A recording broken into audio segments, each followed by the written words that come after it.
RRB NTPC 2024 की संपूर्ण तैयारी के लिए चुका हम वो सारी सिलेक्शन ले सकते हैं। आपको 10 क्वेश्चन क्विज के रूप में भी दिए जाते हैं, जिससे नोट करिए, कर रहे होंगे नंबरों पर कॉल या व्हाट्सएप जरूर करिए। आरआरबी एनटीपीसी 2024 की संपूर्ण तैयारी के लिए एमडी क्लासेस लेकर आ चुका है विश्वास बैच, और इस बैच में हम वो सारी खास बातें करने वाले हैं जिसके थ्रू अगर आप बिगिनर हैं या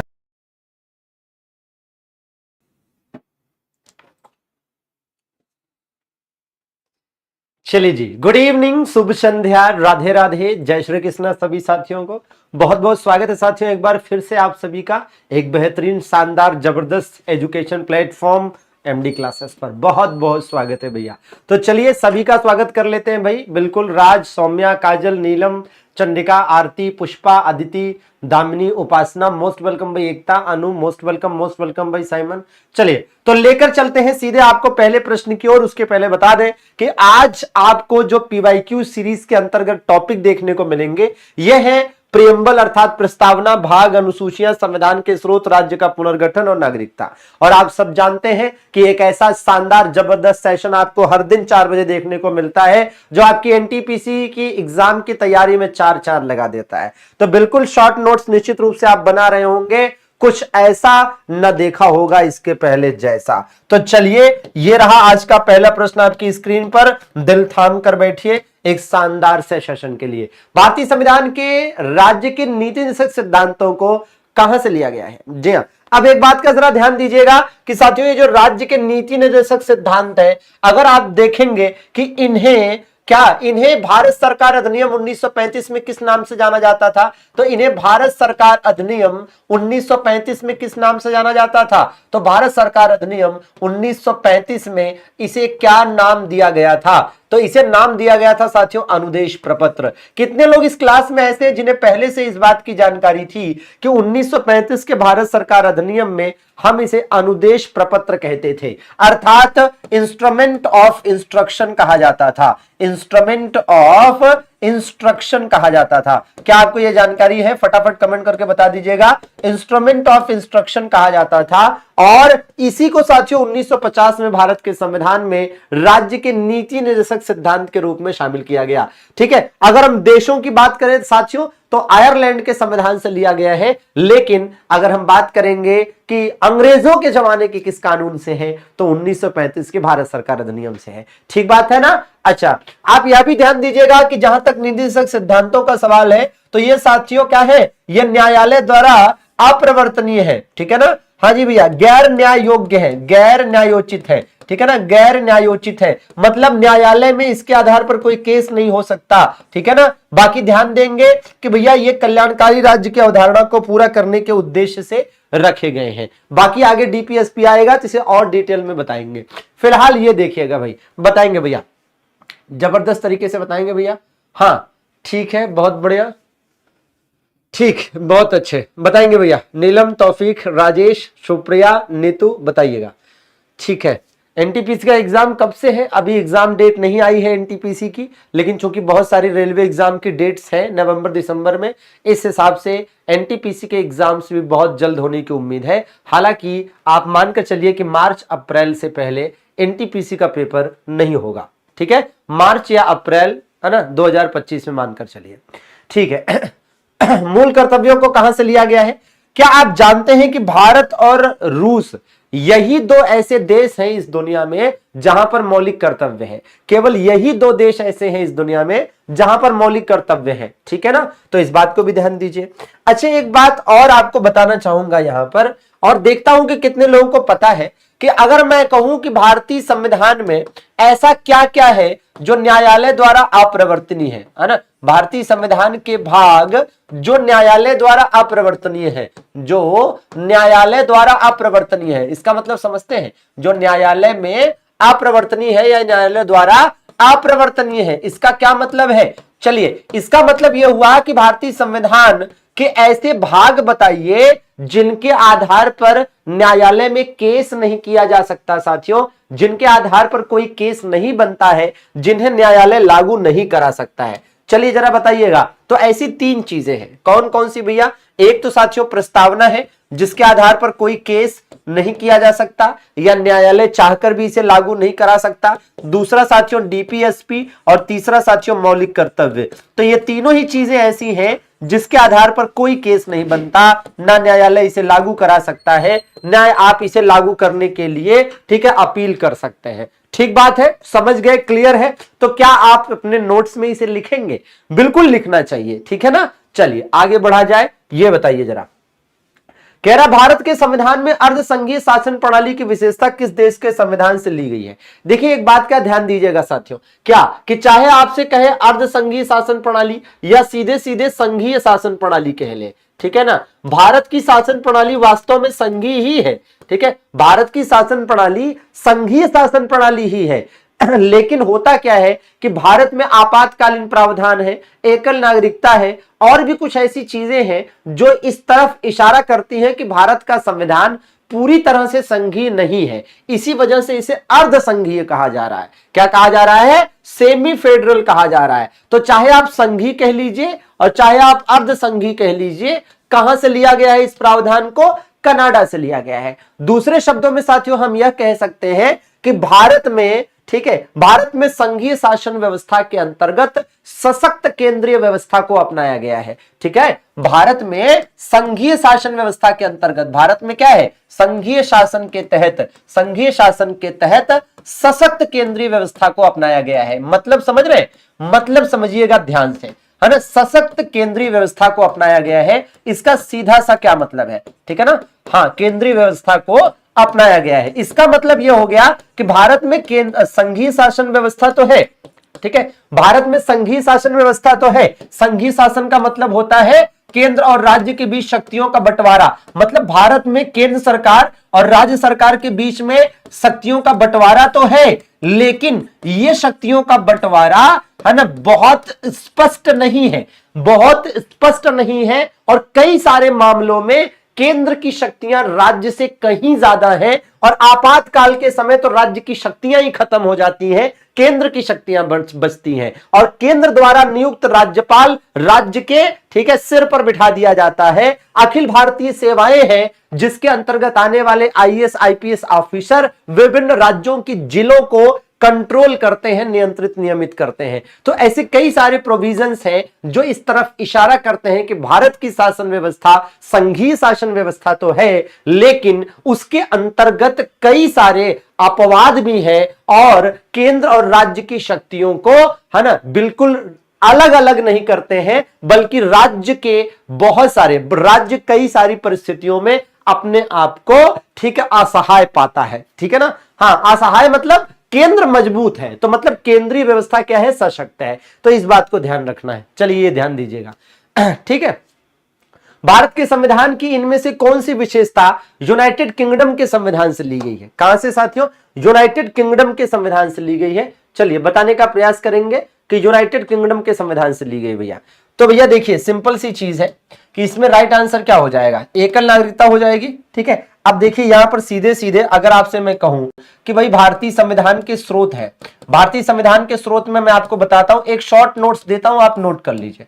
भारतीय संविधान के स्रोत, ठीक है ना, हाँ जी, भारतीय संविधान के स्रोत साथियों, एक बार आप लिखिए, आपको मजा ना आए तो फिर कहिएगा। ठीक है, देखिएगा एकदम स्पष्ट रूप से देखिएगा। क्या भैया, अगर मैं आपसे कहूं कि भारतीय संविधान का सबसे बड़ा स्रोत क्या है, तो बताइए क्या बताएंगे? भारतीय संविधान का सबसे बड़ा स्रोत क्या है? चलिए फटाफट बता दीजिए, है ना। मुख्यतः कितने देशों के संविधान से, है ना, मुख्यतः कितने देशों के संविधान से भारत का संविधान उधार लिया गया है, जिसकी वजह से हम भारत के संविधान को उधार का थैला कहते हैं। क्या कहते हैं भैया? उधार का थैला कहते हैं। तो बिल्कुल कमेंट करके बता देंगे। और इसी प्रकार से देखिएगा कि भैया बहुत सारी चीजें हैं भारत के संविधान में जो कि साथियों ब्रिटेन से ली गई हैं। बहुत सारी चीजें हैं साथियों जो कि कहां से, जो कि साथियों अमेरिका से ली गई हैं। कहां से ली गई हैं? अमेरिका से ली गई हैं। ठीक है, कुछ ऐसी चीजें भी हैं जो साथियों ऑस्ट्रेलिया से ली गई हैं। कहां से? ऑस्ट्रेलिया से ली गई हैं। कुछ चीजें ऐसी भी हैं जो यूएसएसआर अर्थात रूस से ली गई हैं। कुछ चीजें ऐसी भी हैं जो साथियों कनाडा से ली गई हैं। कहां से ली गई हैं? कनाडा से ली गई हैं। ऐसी ही कुछ चीजें हैं जो कि और भी देशों के संविधान से ली गई हैं। फिलहाल चलिए फटाफट बताते चलिएगा। तो भैया सबसे बड़ा स्रोत क्या है? भारत सरकार अधिनियम 1935। भारत सरकार अधिनियम 1935 भारत के संविधान का सबसे बड़ा स्रोत है, ठीक है ना। अच्छा, मुख्यतः कितने देशों के संविधान से उधार लिया गया है? 10 देशों के संविधान से। उधार का थैला कहते ही कहते हैं। ब्रिटेन से क्या लिया गया है भैया? एकल नागरिकता मतलब सिंगल सिटीजनशिप ली गई है। क्या लिया गया भैया? एकल नागरिकता अर्थात सिंगल सिटीजनशिप ली गई है। और क्या लिया गया भैया? संसदीय शासन व्यवस्था ली गई है। क्या लिया गया है साथियों? संसदीय शासन व्यवस्था ली गई है। इसी प्रकार से आप देखिए कि ब्रिटेन से और क्या लिया गया है? विधि का शासन साथियों लिया गया है। रूल ऑफ लॉ, विधि का शासन मतलब रूल ऑफ लॉ साथियों लिया गया है ना। और इसी प्रकार से यहीं से साथियों लिया गया है विधि निर्माण की प्रक्रिया, है ना। विधि निर्माण प्रक्रिया भी यहीं से ली गई है। विधि निर्माण प्रक्रिया भी साथियों यहीं से ली गई है ना। यहीं से लिया गया है पोर्टफोलियो सिस्टम। पोर्टफोलियो सिस्टम मतलब मंत्रिमंडलीय व्यवस्था। तो पोर्टफोलियो सिस्टम मतलब, ठीक है, पोर्टफोलियो सिस्टम मतलब मंत्रिमंडलीय व्यवस्था भी यहीं से ली गई है। मंत्रिमंडलीय व्यवस्था भी यहीं से ली गई है, ठीक है। अब इसी प्रकार से ध्यान दीजिएगा, अमेरिका से क्या लिया गया है भैया? तो फंडामेंटल राइट अमेरिका से लिया गया है, ठीक है। न्यायपालिका, न्यायपालिका से रिलेटेड बहुत सारी चीजें हैं जो यहां से लिया गया है, ठीक है। राष्ट्रपति पर महाभियोग, राष्ट्रपति पर महाभियोग, ठीक है, ये भी साथियों यहीं से लिया गया है। राष्ट्रपति पर जो महाभियोग वाला प्रक्रिया है वो भी यहीं से लिया गया है। यहां तक कि वित्तीय आपात भी साथियों कहां से लिया गया है? तो ये भी भैया यहीं से लिया गया है। और वैसे भी दुनिया के जिस भी देश में चाहे अमेरिका वित्तीय आपात की स्थिति पैदा कर सकता है, ठीक है ना। हाँ, वाइस प्रेसिडेंट का जो पद है वो भी साथियों कहां से लिया गया है? वो भी अमेरिका से ही लिया गया है। ऑस्ट्रेलिया से क्या लिया गया है भैया? तो ऑस्ट्रेलिया से साथियों संयुक्त अधिवेशन लिया गया है। ज्वाइंट सेशन, संयुक्त अधिवेशन अर्थात ज्वाइंट सेशन लिया गया है। संयुक्त अधिवेशन साथियों लिया गया है। और क्या लिया गया है भैया? याद करिए, प्रस्तावना की भाषा ली गई है और समवर्ती सूची भी ली गई है। समवर्ती सूची मतलब कॉन्करेंट लिस्ट भी साथियों यहां से ली गई है, ठीक है। कनाडा से क्या लिया गया है? कनाडा से साथियों संघीय शासन व्यवस्था ली गई है। संघीय शासन व्यवस्था ली गई है। और इसके अलावा यहीं से साथियों राष्ट्रपति द्वारा राज्यपाल की नियुक्ति भी ली गई है। राष्ट्रपति द्वारा राज्यपाल अर्थात गवर्नर की जो नियुक्ति होती है वो भी साथियों यहीं से ली गई है। और इसी प्रकार से आप देख रहे होंगे कि भैया रूस से क्या लिया गया है? तो यहां से साथियों मौलिक कर्तव्य लिया गया है। क्या लिया गया है? मौलिक कर्तव्य लिया गया है, ठीक है। तो ये इंपॉर्टेंट वाले हैं जितने भी, वो हमने यहां पर आपको बताए हैं। और आशा करते हैं कि आप इसको स्क्रीनशॉट लेंगे और इसी तरीके से आप अपने कॉपी में नोट्स बनाएंगे। इसी तरीके से आप अपनी कॉपी में शॉर्ट नोट्स बनाएंगे। मैं थोड़ा साइड हो जाता हूं, आप इसकी एक स्क्रीनशॉट ले लीजिए भैया। और बिल्कुल जबरदस्त, जिंदाबाद, शानदार वीके का जीके अंदाज, हाँ बिल्कुल। चलिए अगले प्रश्न की तरफ चलें भैया। एकदम एज इट इज स्क्रीनशॉट ले लीजिए। भारतीय संविधान के स्रोत वाला मामला हो गया। और भी चीजें हैं, जैसे जापान से, है ना, विधि द्वारा स्थापित प्रक्रिया ली गई है। साउथ अफ्रीका से संविधान संशोधन की प्रक्रिया ली गई है। जर्मनी से आपातकालीन प्रावधान लिया गया है, ठीक है ना। हाँ जी। और प्रस्तावना का विचार, प्रस्तावना अभी आने दीजिए, बताता हूं। प्रस्तावना में बहुत सारी चीजें हैं जो आपको अलग अलग पढ़नी होती है। ये बताइए जरा, भारतीय संविधान में शामिल स्वतंत्रता, समता व विश्व बंधुत्व के सिद्धांत को, अब देखिए आ गया प्रस्तावना। मैं आपको बताता हूं, जो चीजें मैं आपको बताने जा रहा हूं ये शायद किसी भी किताब में, आप पूरे ब्रह्मांड में कोई किताब खोज डालिए, पूरे ब्रह्मांड में कोई किताब खोज डालिए, पूरे यूट्यूब पर कोई चैनल खोज डालिए, किसी का भी क्लास पढ़ डालिए, जो बताने जा रहा हूं एक जगह पर कहीं कोई बता दे तो फिर बताइएगा। देखिएगा, ध्यान से देखिएगा मैं जो बताने जा रहा हूं। क्या भैया? मैं आपको बताने जा रहा हूं प्रस्तावना। प्रस्तावना के विभिन्न जो प्रावधान है उसके स्रोत की बात करने जा रहा हूं। प्रस्तावना के स्रोत, सोर्सेस। अब देखिए मैं इसको कई पार्ट में बांटकर बताता हूं आपको। पहली बात ये कि प्रस्तावना का विचार किस देश से लिया गया है। भारत के संविधान में प्रस्तावना है, तो भारत के संविधान में जो प्रस्तावना का विचार है, ठीक है ना, हाँ, वो कहां से लिया गया है। प्रस्तावना की जो भाषा है ये कहां से ली गई है। प्रस्तावना का मुख्य स्रोत क्या है। प्रस्तावना का मुख्य स्रोत क्या है, ठीक है। प्रस्तावना, जी हां साथियों, प्रस्तावना में जो हम भारत के लोग शब्द लिखा है ये कहां से लिया गया है। हम भारत के लोग शब्द जो इसमें लिखा हुआ है पहली लाइन, वो कहां से लिया गया है। फिर बताइएगा कि प्रस्तावना जो है साथियों, प्रस्तावना में भाई ये जो भाव मिलता है आपको, स्वतंत्रता, समता, कौन सा, स्वतंत्रता, समता व विश्व बंधुत्व का जो आदर्श है ये कहां से लिया गया है, यह कहां से साथियों लिया गया है। इसी प्रकार से ध्यान दीजिएगा कि भैया स्वतंत्रता, समता व विश्व बंधुत्व का आदर्श, और इसमें जो सामाजिक और आर्थिक न्याय की बात कही गई है, सामाजिक आर्थिक न्याय की बात कही गई है, ये कहां से लिया गया है, सामाजिक आर्थिक न्याय की बात, सामाजिक आर्थिक न्याय की बात कहां से ली गई है, ठीक है। या यूं कह लीजिए कि इसमें जो न्याय है, 3 प्रकार के न्याय की बात इसमें की गई है।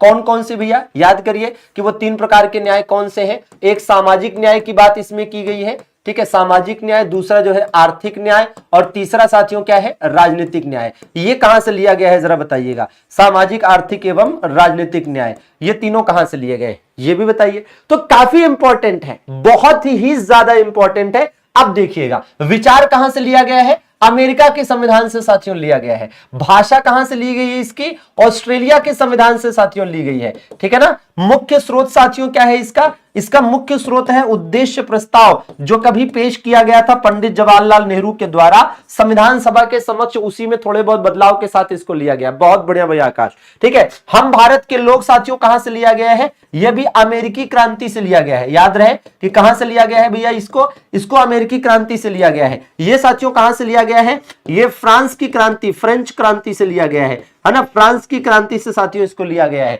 और यह सामाजिक, आर्थिक और राजनीतिक न्याय की जो बात है, ये साथियों रूस की क्रांति से लिया गया है। कहां से लिया गया है, रूस की क्रांति से लिया गया है। अब आप बताइए कि एक ही जगह पर आपको बता दिया कि प्रस्तावना का विचार अमेरिका से लिया, प्रस्तावना की भाषा ऑस्ट्रेलिया से ली, मुख्य स्रोत उद्देश्य प्रस्ताव है हम भारत के लोग अमेरिका से लिया, स्वतंत्रता, समता, विश्व बंधुत्व का आदर्श फ्रांस की क्रांति से, सामाजिक, आर्थिक और राजनीतिक न्याय की बात रूस की क्रांति से ली है। अब जरा इसकी एक स्क्रीनशॉट ले लीजिए भैया, अब इसकी एक स्क्रीनशॉट ले लीजिए और आराम से इसको याद कर लीजिए। बाकी याद रहे कि प्रस्तावना साथियों, ठीक है, यह हमारे संविधान की आत्मा है, कुंजी है, ठीक है। हाँ, दार्शनिक पृष्ठभूमि है, भाव है, भारतीय संविधान का उद्देश्य इसमें निहित है, ठीक है ना। हाँ जी, पीडीएफ मिल जाएगी, टेंशन उसकी ना लीजिए, ठीक है। बाकी नोट करते रहिए। वीके का जी के अंदाज शानदार, जबरदस्त, जिंदाबाद। चलिए ये बताइएगा, निम्नलिखित में से कौन सा भारतीय संविधान का स्रोत नहीं है, इसमें से कौन सा साथियों भारतीय संविधान का स्रोत नहीं है, ठीक है ना। बिल्कुल फटाफट बताएंगे, सभी के आंसर आने चाहिए। भारतीय संविधान का स्रोत नहीं है भैया, तो डेनमार्क के संविधान से कुछ लिया गया है क्या, फ्रांस, आयरलैंड और अमेरिका तीनों से कुछ न कुछ लिया गया है। भाई फ्रांस के संविधान से क्या लिया गया है, याद करिए जरा, गणतंत्रात्मक व्यवस्था, ठीक है। चलिए ये देखिए जरा, भाई कह रहा भारत के राज्यसभा सदस्यों के अप्रत्यक्ष चुनाव के, अब इसका आंसर दीजिए। ये तगड़ा प्रश्न है, ये बहुत सारे लोगों ने आप में से पहली बार ये देखा होगा। आपका मन खुद ही करेगा कि लाओ यार सेशन को लाइक कर दें, इतना बढ़िया कंटेंट मिल रहा है तो फिर है ना, क्या ही जरूरत कि कोई कहे तब लाइक करें। देखिएगा, बताइएगा क्या आंसर होना चाहिए। और मैं देख पा रहा हूं अभी तक किसी का सही आंसर नहीं आया है। गरिमा जी का आंसर सही आया है, बहुत बढ़िया। चंडिका वेरी गुड भैया अदिति। राइट आंसर है दक्षिण अफ्रीका का संविधान। अच्छा, दक्षिण अफ्रीका के संविधान से आप देखेंगे एक बात और है क्या, संविधान संशोधन की प्रक्रिया कहां से ली गई है, संविधान संशोधन की प्रक्रिया भी यहीं से ली गई है, ठीक है। संविधान संशोधन की प्रक्रिया भी दक्षिण अफ्रीका के संविधान से ली गई है, इस बात का भी ध्यान रखिएगा, ठीक बात है ना। चलिए अगला प्रश्न देखिए जरा, तो कह रहा भारतीय संविधान का कौन सा अंग जर्मनी के संविधान से प्रेरित है भैया, जर्मनी के संविधान से प्रेरित है। बिल्कुल बिल्कुल, जर्मनी के संविधान से। देखिए संविधान संशोधन तो आपको बता चुके हैं कि साउथ अफ्रीका से लिया गया है, ठीक है ना। संघीय प्रणाली साथियों कनाडा से ली गई है, कहां से, कनाडा से। आपातकालीन प्रावधान इसका आंसर होगा, ठीक है। जबकि एकल नागरिकता भी साथियों ब्रिटेन से ली गई है, ठीक है। अच्छा, जर्मनी का कौन सा संविधान, तो याद रहे कि जर्मनी का साथियों वीमर संविधान है। कहीं कहीं पर वीमर लिखा रहता है, कहीं कहीं पर वाइमर लिखा रहता है। तो वाइमर संविधान या वीमर संविधान जो ब्रिटेन का है, यहीं से ली गई है क्या, है ना, आपातकालीन व्यवस्था या आपातकाल के दौरान मौलिक अधिकारों के निलंबन की व्यवस्था, ठीक बात है। चलिए अगला प्रश्न देखा जाए, भारत के संविधान में भाईचारे की भावना किस देश से प्रेरित है, भाईचारे की भावना। याद करिए, हमने एक चीज बताई थी आपको प्रस्तावना से रिलेटेड, क्या हमने कहा था कि प्रस्तावना में जो स्वतंत्रता, समता और विश्व बंधुत्व का आदर्श है, स्वतंत्रता, समता और विश्व बंधुत्व बताया था कि नहीं, तो विश्व बंधुत्व को ही तो भाईचारा कहोगे, ठीक है। यहां पर देखो आपको बताया है, देखिए स्वतंत्रता, समता व विश्व बंधुत्व, तो विश्व बंधुत्व का मतलब क्या हो गया, भाईचारा ही हुआ। और ये कहां से लिया गया है, फ्रांस की क्रांति से लिया गया है। तो इस प्रश्न का राइट आंसर भी क्या होना चाहिए, फिर फ्रांस ही होना चाहिए। क्या होना चाहिए, फ्रांस होना चाहिए। आपको पता है एक बार क्वेश्चन पूछा गया था कि निम्नलिखित में से किस देश की क्रांति से प्रस्तावना का कोई भी प्रावधान नहीं लिया गया है। क्या पूछा गया था कि निम्नलिखित में से किस देश की क्रांति से प्रस्तावना का कोई भी प्रावधान नहीं लिया गया है। तो आप देखिए ना भाई, अमेरिकी क्रांति से हम भारत के लोग लिया गया है, क्योंकि अमेरिकी क्रांति के दौरान एक नारा दिया गया, we the people of America, तो हमने वहीं से ले लिया we the people of India. ठीक है ना। अच्छा भैया, इसी प्रकार से इधर, ठीक है, ये फ्रांस की क्रांति से है और ये रूस की क्रांति से है। सिंपल, ठीक है ना। चलिए, बिल्कुल ठीक है, क्योंकि सत्यम बेटा गढ़वाल वंश के जो शासक थे, इनका साम्राज्य उत्तराखंड के गढ़वाल क्षेत्र से लेकर, है ना, काशी, बनारस और उसके आसपास के क्षेत्रों तक था। उसको उन्होंने जीतकर अपने साम्राज्य का हिस्सा बनाया था। चलिए ये देखिए, आइए जरा और अगले प्रश्न की तरफ चलेंगे। बताइए जरा, भारतीय संविधान की प्रस्तावना में समाजवाद शब्द निम्नलिखित में से किस देश की प्रेरणा से अपनाया गया है। तो यह भी आपको बताया कि समाजवाद, याद करिए, सामाजिक, आर्थिक एवं राजनीतिक न्याय, क्या बताया था, सामाजिक, आर्थिक एवं राजनीतिक न्याय कहां से लिया गया है, रशियन क्रांति से, रूस की क्रांति से, है ना। हाँ जी, तो बिल्कुल आपको याद करने की जरूरत है, रशियन क्रांति या रूस की क्रांति से। ठीक है, तो चलिए आगे देख लिया जाए। इसीलिए हमने कहा कि देखो, प्रस्तावना वाला पूरा मामला आपको एक ही जगह बता दिया कि मामला दूध का दूध और पानी का पानी रहे। ठीक है भैया विकास बाबू। चलिए भाई वैष्णवी बताएंगे भैया, महाराष्ट्र और गुजरात राज्यों का गठन। अब इस संदर्भ में मैं एक आपको बात बताता हूं, एकदम, है ना, क्लियर कट बात है। क्या 1950 में जब भारत का संविधान लागू हुआ, 26 जनवरी 1950 को जब भारत का संविधान लागू हुआ था, तो उस समय जो राज्यों की श्रेणियां बनाई गई, जो राज्य बने वो कैसे बने थे, जो राज्य बने थे वो कैसे थे, जरा ध्यान दीजिए। तो जो राज्य बने वो क्या थे, उनको साथियों ग्रुप में बांटा गया था, उनको ग्रुप में बांटा गया। उनको कहा गया कि भैया group A, group B, group C और ग्रुप डी। ठीक है ना। मतलब जब 26 जनवरी 1950 को संविधान लागू हुआ, तो उस संविधान में हमारे देश में 4 प्रकार के राज्य हुआ करते थे। ठीक है ना। उस समय हमारे देश में 4 प्रकार के राज्य हुआ करते थे, और ये 4 प्रकार के जो राज्य थे, group A, group B, group C और ग्रुप डी। ठीक बात है ना। हाँ जी, हाँ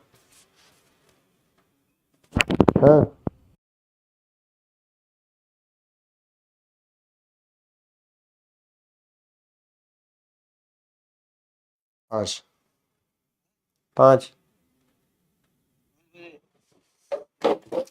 चलिए भैया देखिएगा, तो महाराष्ट्र और गुजरात, देखिए, तो जब हमारा देश का संविधान लागू हुआ, जब इंप्लीमेंट किया गया 26 जनवरी 1950 को, तो भैया ग्रुप ए, बी, सी और डी, तो ये 4 प्रकार के राज्य थे। ठीक है ना, ये 4 प्रकार के राज्य थे। फिर क्या हुआ, फिर हम देखेंगे साथियों, वर्ष 1956 की बात है। 1956 में राज्यों का पुनर्गठन हुआ। क्या हुआ भैया, राज्यों का पुनर्गठन हुआ। और जब राज्यों का पुनर्गठन हुआ, रीऑर्गेनाइजेशन हुआ, तो यहां पर क्या किया गया, तो जब पुनर्गठन हुआ तो यहां पर सीधे सीधे ये हुआ कि भैया ये जो राज्यों की 4 प्रकार की श्रेणियां थी, इनको समाप्त कर दिया गया। इनको क्या किया गया, इनको खत्म कर दिया गया, और इनकी जगह पर क्या आए, इनकी जगह पर सीधा सीधा ये हो गया कि भैया, है ना, राज्य बनाए गए 14 और केंद्र शासित प्रदेश बनाए गए 6।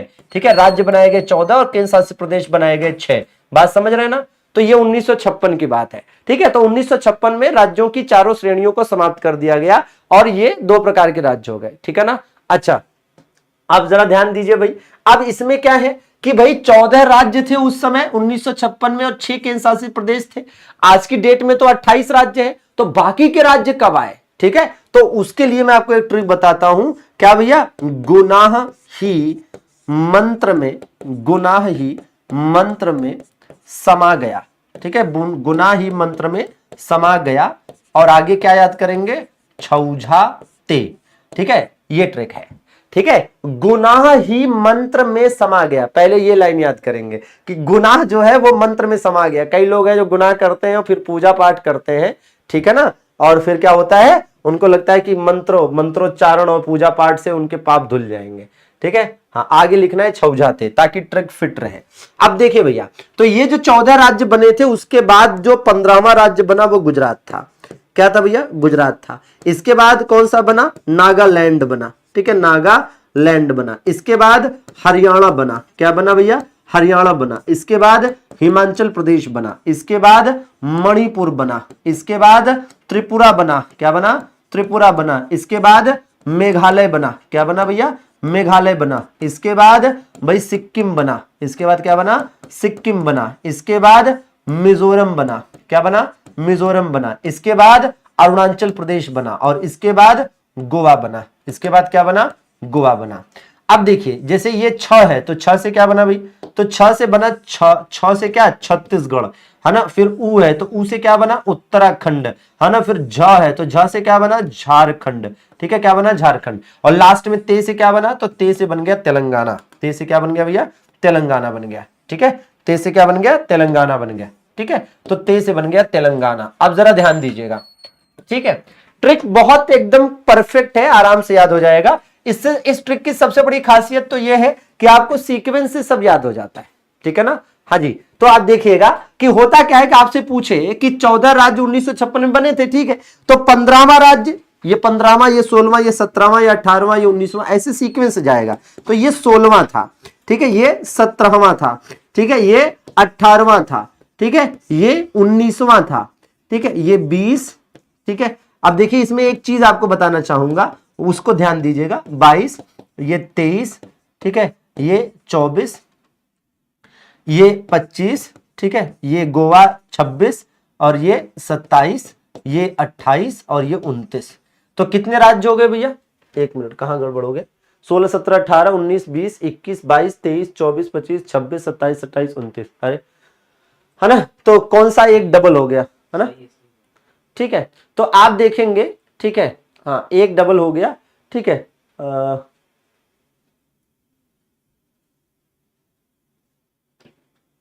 ठीक, ठीक है। तो एक्चुअली में देखिए, अच्छा यहां 15 से शुरू करना था भाई 15 से शुरू करना था, हमने 16 से शुरू किया। नंबरिंग ठीक है, ठीक है। नंबरिंग जो है 15 से शुरू करनी चाहिए, ठीक है। 15 से क्यों शुरू करनी चाहिए? 15 से इसलिए शुरू करनी चाहिए क्योंकि यहां पर आप स्पष्ट रूप से देख पा रहे हैं कि यहां पर आप स्पष्ट रूप से देख पा रहे हैं कितने हैं? 14 हैं। तो यहां 15 से शुरू होना चाहिए, ठीक है ना। तो 15 से शुरू करिए भैया, ठीक है। तो ये 15वां राज्य था, ठीक है। ये 16वां राज्य था, ये 17वां राज्य था, ये 18वां था, ये 19वां था, ये 20वां था, ये 21वां था, ये 22वां था, ये 23वां था, ये 24वां था, ये 25वां था, ये 26वां, ये 27वां, ये 28वां और फिर ये 29वां राज्य था। अब इसमें होता क्या है कि जैसे वर्तमान में अगर आप देखेंगे, ठीक है ना, वर्तमान में आप देखेंगे कि भैया क्या होता है कि 28 राज्य ही तो है, 29 राज्य तो है नहीं, ठीक है ना। हाँ जी भैया, हाँ। तो भैया 28 राज्य ही है, 29 राज्य तो है नहीं। तो आखिर 29वां राज्य तेलंगाना कैसे हुआ? तो आप ध्यान दीजिएगा कि ये जो 14 राज्य हैं, इन राज्यों में एक राज्य हुआ करता था उस समय, जम्मू कश्मीर, जो यूनियन टेरिटरी बना दिया गया 2019 में। क्या किया गया भैया? यूनियन टेरिटरी बना दिया गया। अच्छा, आकाश बाबू कह रहे हैं कि गुरुजी अब तो आप पक्का कंपटीशन बढ़ा रहे हैं। कंपटीशन बढ़ा नहीं रहे, आपको तैयार कर रहे हैं और ये इस बात का प्रयास कर रहे हैं कि एमडी क्लासेस इस देश का पिछली बार की तरह ही रेलवे में सबसे ज्यादा सिलेक्शन देने वाला संस्थान बने। और वो मेरे रहते तो, हम सारी टीम के रहते तो एकदम होकर रहेगा, कोई इसमें कहीं से तनिक भी आंच नहीं आने वाली है, ठीक है। बस आप मेहनत करते रहिएगा, ठीक है। हाँ जी, और हमने तो भैया अलग से, ठीक है, इंटरव्यू रूम भी बनवाना शुरू कर दिए हैं, ठीक है। हाँ, एक से बढ़कर एक अलग अलग इंटरव्यू रूम भी तैयार है। आप बस सेलेक्ट होते जाओ और एक एक करके सभी लोगों को बुलाया जाएगा स्पेशली, ठीक है। ठीक है, कई महीनों तक इंटरव्यू चलेगा। जाहिर सी बात है, हजारों लोग सेलेक्ट होंगे तो 2-4 दिन में थोड़ा ना इंटरव्यू हो जाएगा, सबको बुलाया जाएगा। चलिए ध्यान दीजिए, तो बिल्कुल बढ़िया जबरदस्त तरीके से, ठीक है, इसकी स्क्रीनशॉट ले लीजिए और तैयार कर लीजिए, ठीक है। अब राइट आंसर इसका क्या होगा, तो अब तो आप समझ ही गए हैं कि भैया 1960 होगा, ठीक है। इसे और डिटेल में भी आप पढ़ सकते हैं, फिलहाल आप इसकी एज इट इज स्क्रीनशॉट ले लीजिए और आइए जरा अगले प्रश्न की तरफ चलते हैं, ठीक। ये बताइए, अब ये देखिए, अब इस वाली ट्रिक से एक बड़ा फायदा ये होता है ना, जैसे पेपर में कभी पूछ लिया कि 22वां राज्य बताइए, तो आपने बता दिया कि भैया सिक्किम, ठीक है। आपसे एक पूछ लिया 24वां राज्य बताइए, आपने बता दिया अरुणाचल प्रदेश। और कई बार तो ऐसा होता है कि यहां से 4 राज्यों का नाम आपको देता है, ठीक है, और फिर क्या होगा, तो है ना, 4 राज्यों का नाम देकर आपसे कहेगा कि निम्नलिखित राज्यों को उनके कालक्रमानुसार व्यवस्थित करें। क्यों बेटा आकाश, है कि नहीं? तो वही चीज है, तो वो दिक्कत नहीं है। समोसा, समोसा नहीं, ग्रैंड पार्टी होगी। चलो इधर बताओ पहले, ठीक है। समोसा का फुल फॉर्म जानते हो क्या होता है? समोसा का फुल फॉर्म जानते हो? कितने लोगों ने समोसा का फुल फॉर्म पढ़ा है भाई? आइए, आप में से लगभग सभी लोगों ने समोसा खाया होगा, लेकिन आज मैं आपको बताता हूं समोसा का फुल फॉर्म। समोसा का फुल फॉर्म होता है सैयद, ठीक है, मोहम्मद, ठीक है, और फिर सादुल्ला, ठीक है, सैयद मोहम्मद सादुल्ला, ठीक है। मेरे हिसाब से ये होता है समोसा का फुल फॉर्म, ठीक है। दरअसल में सैयद मोहम्मद सादुल्ला कौन है, बहुत लंबा नाम है, ठीक है, और ये प्रारूप समिति के सदस्य थे। तो एक बार मैं पढ़ रहा था ऐसे ही प्रारूप समिति के बारे में, तो मुझे लगा इतना लंबा चौड़ा नाम है यार, ठीक है, इसको थोड़ा शॉर्ट कर लिया जाए, तो हमने इनका शॉर्ट नाम निकाल लिया। इसका मतलब ये नहीं कि समोसा वाली दुकान पे आप जाके कहो कि आज भैया 3 जो है सैयद मोहम्मद सादुल्ला दे दो, है ना, मीठी चटनी थोड़ा डाल देना और तीखी वाली भाई साहब थोड़ा डालना, ठीक है। समोसे वाला बेहोश वो सोचे पता नहीं सैयद मोहम्मद सादुल्ला कब से बेचने लगे मैं, ठीक है। तो भैया ये देखो जरा, राइट आंसर क्या है इसका, तेलंगाना। तेलंगाना साथियों आंध्र प्रदेश से अलग हुआ था 2 जून 2014 को। चलिए ये बताइए जरा, खाने का मन हो रहा है अब चलिए, हाँ खाने वाली भी ट्रिक मिलेगी भाई, खाने वाली भी ट्रिक। अच्छा बताना कि किस वर्ष उड़ीसा भारतीय संघ में स्वतंत्र राज्य के रूप में शामिल हुआ था और अब भी है। देखिए उड़ीसा की अगर हम बात करें तो एग्जैक्टली उड़ीसा का गठन हुआ था 1 अप्रैल 1937 को, ठीक है ना। और उड़ीसा साथियों 1 अप्रैल को अपना स्थापना दिवस भी मनाता है, ठीक है ना। हाँ जी भैया, हाँ बिल्कुल, हाँ हाँ। अच्छा बंगाली बाबा का चूरन खाओगे तुम, काहे पेट गड़बड़ है क्या तुम्हारा, ठीक है ठीक है। तो राइट आंसर साथियों इसका क्या हो जाएगा, इसका राइट आंसर हो जाएगा 1950। क्या हो जाएगा, 1950 हो जाएगा। ये देखिए जरा, कह रहा 1949 में भारत का हिस्सा बना था। इसमें से क्या एक ऐसा जो 1949 में भारत का हिस्सा बना था, भाई सिक्किम, मेघालय, मणिपुर, ये तो सब पहले से ही भारत का हिस्सा था। 1949 में त्रिपुरा जो है बना था, कौन भैया, त्रिपुरा बना था, ठीक है ना। तो त्रिपुरा 1949 में भारत का हिस्सा बना था। 1963 में उड़ीसा को 1963 में केंद्र शासित प्रदेश घोषित किया गया, यूनियन टेरिटरी घोषित किया गया, और फिर 1972 में इसे पूर्ण राज्य का दर्जा दिया गया। इस बात का भी जरा ध्यान दीजिएगा, ठीक है ना, कि 1949 में त्रिपुरा भारत का हिस्सा बना, ठीक है। 1963 में इसे केंद्र शासित प्रदेश घोषित किया गया और फिर 1972 में इसे पूर्ण राज्य का दर्जा दिया गया। ठीक बात है ना। चलिए ये बताइए, 21 जनवरी 1972 को निम्नलिखित में से किस राज्य का गठन हुआ था। वैसे अगर आप याद करें तो 1972 में 3 राज्य बने थे, याद है आपको, 1972 में 3 राज्य बने थे। कौन कौन से थे पता है, ये देखिएगा, ये मणिपुर, त्रिपुरा और मेघालय, ये तीनों राज्य जो है मणिपुर, त्रिपुरा, मेघालय, ये तीनों 1972 में बने थे। ये 3 के तीनों ही कब बने थे भैया, 1972 में बने थे। तो इस प्रश्न का उस हिसाब से राइट आंसर क्या हो जाएगा, मेघालय हो जाएगा। भाई उड़ीसा शुरू से ही था, ठीक है, उड़ीसा शुरू से ही था, 1950 से ही शामिल किया गया था। तेलंगाना 2014 में बना है, तेलंगाना 2014 में ही बना है, और गोवा 1987 में पूर्ण राज्य बना। तो ऐसे भी आप देखेंगे तो राइट आंसर सी ही निकल कर आएगा। ये बताइएगा, बहुत अच्छे। सिक्किम कब भारत का एक राज्य बना। साथियों सिक्किम की कहानी थोड़ी सी लंबी है। सिक्किम की कहानी के मामले में यह समझिए कि भैया सिक्किम जो है, सिक्किम पर शुरू में चोग्याल वंश का शासन हुआ करता था, ठीक है, चोग्याल वंश का शासन हुआ करता था, ठीक है, आजादी से पहले। कब भैया, चोग्याल वंश का शासन हुआ करता था आजादी से पहले। इसके बाद यह भारत के लिए शाही राज्य के रूप में रहा, मेहमान राज्य के रूप में रहा, ठीक है। इसके बाद यह फिर भारत का सह राज्य बना, और फिर जो है फाइनली यह भारत का पूर्ण राज्य बना, ठीक है। तो मैं आपको सीक्वेंस से बता देता हूं कि मामला क्या क्या रहा, ठीक है। इसमें आप ऐसे समझिए कि भाई आजादी पूर्व, ठीक है, आजादी से पहले, आजादी से पहले यहां पर चोग्याल वंश का शासन हुआ करता था, ठीक है, ये एक रियासत थी।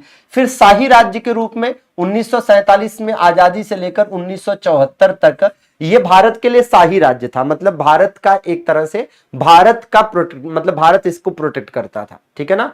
हाँ जी, अब क्या है, फिर 1974 में ये क्या बना, सह राज्य बना, और फिर 1975 में ये क्या बना, पूर्ण राज्य बना। और इसके लिए यह भी ध्यान दीजिए कि यहां पर कौन सा भैया, यहां पर 34वां संविधान संशोधन हुआ।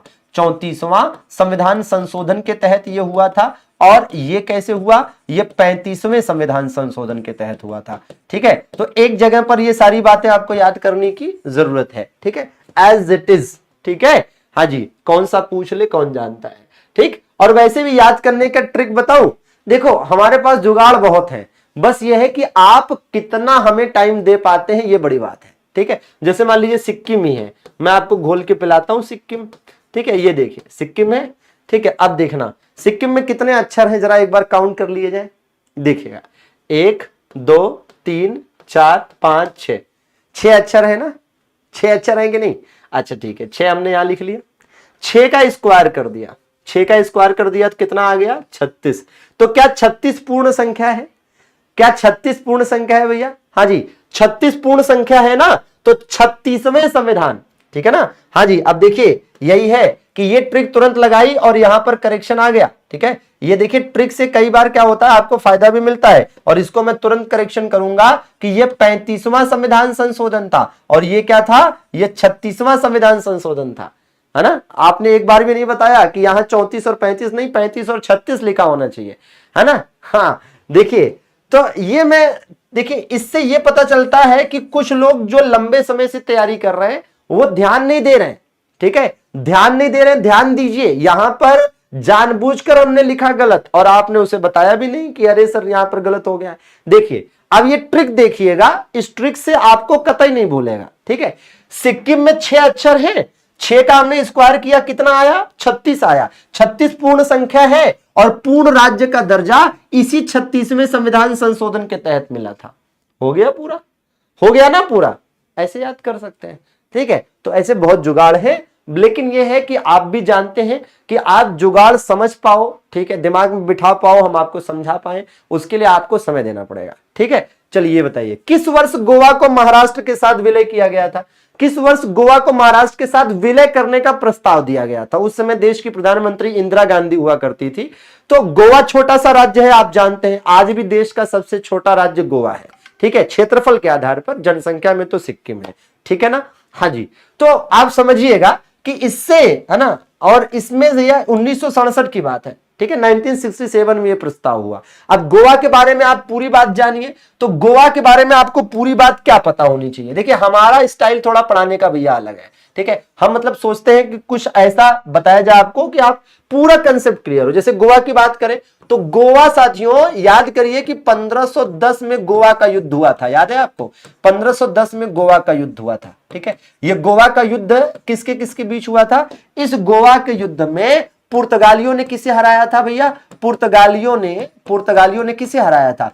पुर्तगालियों ने बीजापुर के यूसुफ आदिल शाह को हराया था। बीजापुर के यूसुफ आदिल शाह को हराया। अच्छा, बीजापुर के यूसुफ आदिल शाह को हराकर गोवा जीत लिया। ठीक है, यूसुफ आदिल शाह को हराया। ठीक है, और यहां से गोवा जीत लिया।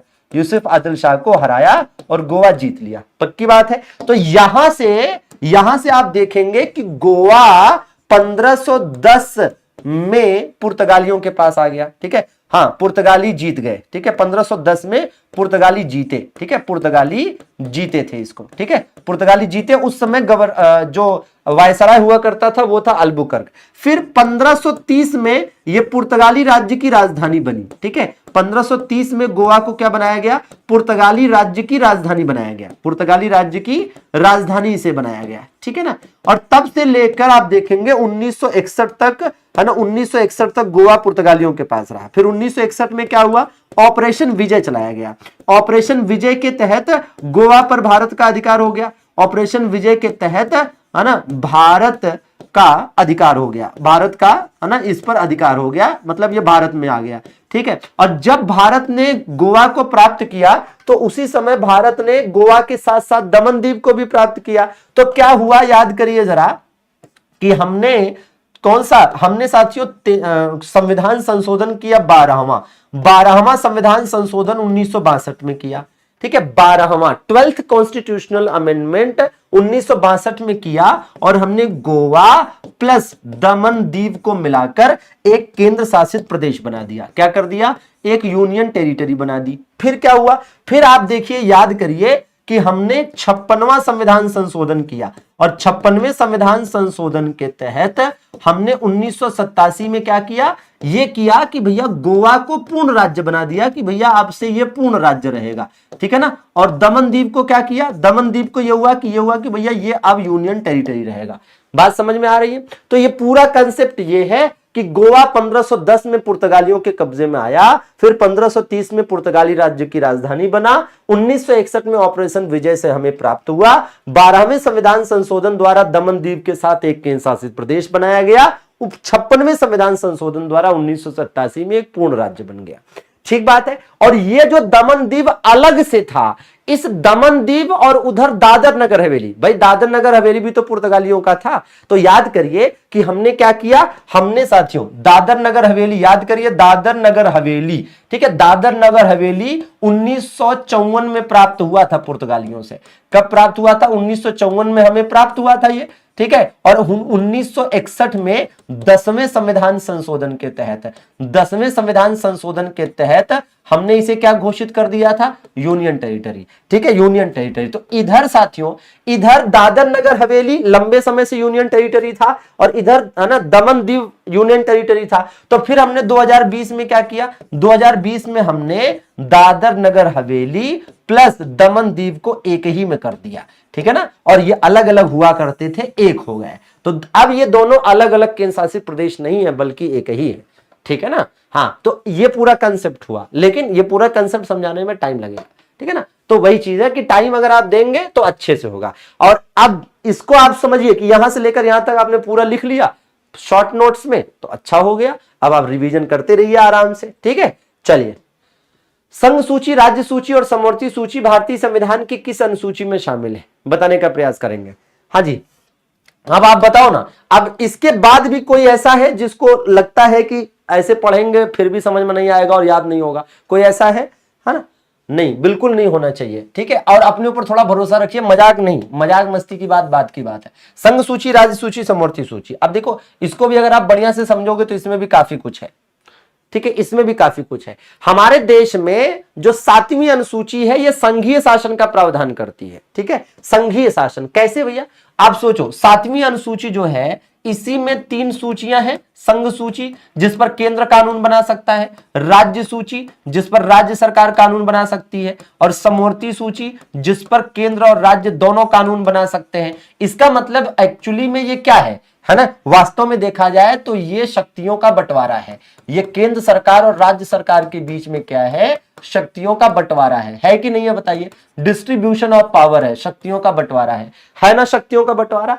आखिर शक्तियों का बंटवारा का मतलब क्या हुआ? इसका मतलब हुआ संघीय शासन, क्योंकि संघीय शासन का अनिवार्य लक्षण क्या है? संघीय शासन का अनिवार्य लक्षण ही है शक्तियों का बंटवारा, कि शक्तियों के बंटवारे के बिना काम नहीं चलेगा, ठीक है। अब देखो, और इसमें भी रटना नहीं है कि संघीय शासन क्या होता है, कैसे रटना है। देखो, यहां लिखा है संघ शब्द, लिखा है कि नहीं? संघीय शासन में मूल शब्द क्या है? संघ शब्द है। और संघ जहां होगा वहां राज्य होगा ही, क्योंकि राज्यों को मिलाकर ही तो संघ बनता है। आप जानते हैं कि राज्यों का संघ, तो भारत में कई सारे राज्य हैं और इन्हीं राज्यों को मिलाकर जो संघ बनता है यही भारत है। भारत क्या है? अनुच्छेद 1 में लिखा है ना कि Bharat that is India shall be union of state, मतलब भारत जिसे इंडिया के नाम से भी जाना जाता है, ये राज्यों का संघ होगा। तो भारत राज्यों का संघ है। किसका? राज्यों का संघ है। तो भारत में कई सारे राज्य हैं और एक संघ है, तो दोनों के बीच शक्तियों का बंटवारा किया गया है, ठीक है ना। हाँ जी, तो ये चीज है। और शक्तियों का बंटवारा इस माध्यम से किया गया है, संघ सूची, राज्य सूची, समवर्ती सूची के माध्यम से। मतलब 7वीं अनुसूची में। बता इसलिए रहा हूं क्योंकि अभी तो सीधा सीधा क्वेश्चन दिख रहा है। ये क्वेश्चन हमेशा सीधा तो दिखेगा नहीं, पेपर में जब आएगा तो दिमाग की बत्ती बुझा देगा। कैसे बुझा देगा? आपसे कहेगा कि भारतीय संविधान की किस अनुसूची में संघीय प्रावधान किए गए हैं। अब भाई, आप जितनी भी किताबें पढ़ोगे वहां पर एकदम क्लियरली ये नहीं लिखा रहता है कि 7वीं अनुसूची में संघीय प्रावधान किया गया है। अब पेपर में तो यही पूछ लेगा, और कई पेपरों में अलग अलग एग्जाम्स में पूछा भी है, ठीक है, कि संघीय प्रावधान संविधान की किस अनुसूची में है? तो 7वीं में है। जाहिर सी बात है कि केवल किताबों से पढ़कर, केवल ऊपर से पढ़कर काम नहीं चलेगा, ठीक है ना। चलिए आगे देखा जाए। भारतीय संविधान की निम्नलिखित में से किस अनुसूची में 22 भाषाएं हैं, ठीक है। तो किस अनुसूची में 22? अब देखो, इसके लिए ट्रिक बताऊं, देखना, ट्रिक देखना। भाषा की बात हो रही ना, भाषा की बात हो रही है, हमने यहां लिख दिया लैंग्वेज, है ना। और बताना कि क्या हमने स्पेलिंग सही लिखी है। लैंग्वेज लिखा है हमने, चलो काउंट करते हैं, ठीक है। 1 2 3 4 5 6 7 8। कितने अक्षर हैं? कितने अक्षर हैं? 8 अक्षर हैं। कितने अक्षर हैं भैया? 8 अक्षर है ना, 8 अक्षर। अनुसूची भी कौन सी है? 8वीं है। आंसर लगा लो। रुको, अभी बात खत्म नहीं हुई। मूल रूप से कितनी अनुसूचियां थी, सॉरी, मूलतः कितनी भाषाएं थी? 14 भाषाएं थी। आज की डेट में कितनी भाषाएं हैं? आज की डेट में कितनी भाषाएं हैं? 22 भाषाएं हैं। तो बाद में जोड़ी गई भाषाएं कितनी है? पहले 14 थी, अब 22 है। ठीक है ना, पहले 14 थी, अब 22 है। ठीक है, तो 14 से 22 बढ़ गई कि तो कितनी जुड़ी हैं बाद में? बाद में जुड़ी हैं 8। बाद में कितनी जुड़ी हैं? 8 जुड़ी हैं। 8 बाद में जुड़ी हैं। अब आप देखो तो इत्तेफाक ही है ना कि लैंग्वेज में 8 अक्षर हैं, बाद में जोड़ी गई भाषाओं की संख्या भी 8 है और अनुसूची भी 8 है। कैसे नहीं याद होगा? ठीक है ना, कैसे नहीं याद होगा? ठीक है, तो आराम से याद हो जाएगा। ठीक है, अब जरा ध्यान दीजिए कि अब आप कहोगे गुरुजी वो तो ठीक है, लेकिन ये 8 भाषाएं भी तो याद कराइए। रुकिए, हम याद कराते और सीक्वेंस से याद कराऊंगा। सीक्वेंस से याद कराऊंगा। देखिए, सिंपल सी ट्रिक है। क्या सेंधा नमक जानते हो? सेंधा नमक जानते होगे? नहीं जानते हो? सेंधा नमक बदमाश ले गए। देखिए, खत्म कहानी। किसको नहीं याद होगा कि सेंधा नमक बदमाश ले गए? ठीक है भैया, सेंधा नमक बदमाश ले गए। ठीक है, हाँ, ज्यादातर अध्यापक या तो है ना भाई, ज्यादातर आप देखेंगे तो या तो ट्रिक पता नहीं होती या तो ट्रिक कोई बताना नहीं चाहता यूट्यूब पर। ठीक है, हाँ, लेकिन हम तो भैया बताते, बिल्कुल बताते, डंके की चोट पे बताते, हमको सिलेक्शन चाहिए। ठीक है, देखिए, सेंधा से क्या हो जाएगा? सिंधी। ठीक है ना से क्या हो जाएगा? नेपाली। क्या हो जाएगा? नेपाली हो जाएगा। मां से क्या हो जाएगा? मणिपुरी। क्या हो जाएगा? मणिपुरी हो जाएगा। ठीक है, का से क्या हो जाएगा? कोंकणी हो जाएगा। कोंकणी हो जाएगा। ठीक है, ब से, फिर द से, फिर मां से, फिर स से। देखिएगा, तो ब से हो जाएगा बोडो। ठीक है, ब से हो जाएगा क्या भाई? ब से हो जाएगा बोडो। ठीक है, मां से हो जाएगा क्या? मैथिली। ठीक है, सॉरी, दोंगरी हो जाएगा। ठीक है, ब के बाद फिर दोंगरी आ जाएगा। फिर क्या आ जाएगा भैया? हाँ, फिर आ जाएगा आपका मैथिली और फिर लास्ट में क्या आ जाएगा? संथाली। ठीक है ना, हाँ जी, संथाली। और एकदम सीक्वेंस से है। आप देखिए कि भैया सेंधा से हो गया सिंधी भाषा, सेंधा से हो गया सिंधी भाषा, न से नेपाली, म से मणिपुरी, क से कोंकणी, ब से बोडो, द से दोंगरी, म से मैथिली, स से संथली। अब सुनिए भाई, 14 भाषाएं थी, सीक्वेंस से है। ये 15वीं, ये 16वीं, ये 17वीं, ये 18वीं, ये 19वीं, ये 20वीं, ये 21वीं, ये 22वीं, सीक्वेंस से है। अगर आपसे कभी किसी से क्वेश्चन पूछ ले, ठीक है ना, हाँ भाई पुष्पा, कभी पूछ ले, अब आपसे कहे कि बताओ है ना भारत के संविधान में जोड़ी गई 19वीं भाषा कौन सी थी, इतना याद हो पाएगा? अगर आपसे पूछे कि 19वीं भाषा कौन सी थी, कहां गिन पाओगे? ऐसे गिन पाओगे? नहीं। लेकिन अब ऐसे गिन पाओगे ट्रिक से। कैसे? 14 थी तो भैया देखे 19वीं बतानी है ना, तो ये 15वीं, ये 16वीं, 17, 18, 19, इसका मतलब बोडो जो है संविधान में जोड़ी गई 19वीं भाषा थी। आराम से हो जाएगा।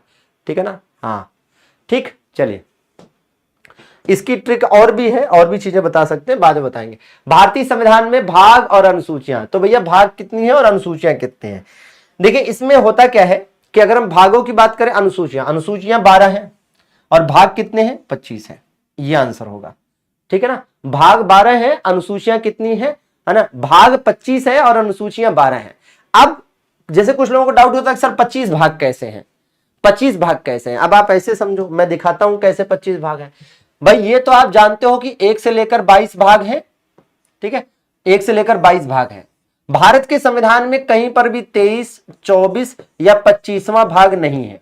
इस बात का ध्यान दीजिएगा, भारत के संविधान में कहीं पर भी 23वां, 24वां या 25वां भाग दिया ही नहीं है। ठीक है, फिर आप देखिए क्या है, फिर कैसे हो गए 25 भाग? ऐसे हो गए कि क्या आपने कभी ये नहीं देखा कि भाग 4A है मौलिक कर्तव्य, भाग 9A है, ठीक है, नगर पालिका, भाग 9B है सहकारी समितियां, और भाग 14A है अधिकरण, है कि नहीं है? तो आप समझिए, भाग 4A, 9A, 9B और 14A ये तो है, ये उपभाग है ना, हाँ जी, लेकिन भाग ही माने जाते हैं ये। तो कितने हो गए देखिए, 1, 2, 3, 4, ये कितने हो गए? ये 4। अब फिर लोचा, लोचा क्या है? लोचा ये है कि गुरुजी यहां पर 22 आप बता रहे हैं और ये 4 हो गए, तो 4 अगर हम इसमें जोड़ दें तब तो 26 हो जाते हैं, और आप कह रहे हैं कि 25 भाग हैं। तो 25 भाग कैसे हुए? ऐसे 25 भाग हुए कि ये जो 1 से 22 तक है, इसमें जो भाग 7 है, क्या आपने कभी पढ़ा कि भाग 7 में कुछ है? नहीं है। भाग 7 कमरा नंबर, भाग 7 जो है, कमरा नंबर 7 जो है पूरी तरह से खाली है, वैकेंट है, डिलीटेड है, कुछ है ही नहीं इसमें। भाग 7 खाली है, भाग 7 में कुछ भी नहीं है। ठीक है, तो भाग 7 नहीं है तो वास्तव में 1 से 21 ही हुआ, मतलब 1 से 22 तक है लेकिन 7 खाली है तो 21 ही हुआ, और ये 4 हो गया तो 21, 4, 25 हो गया।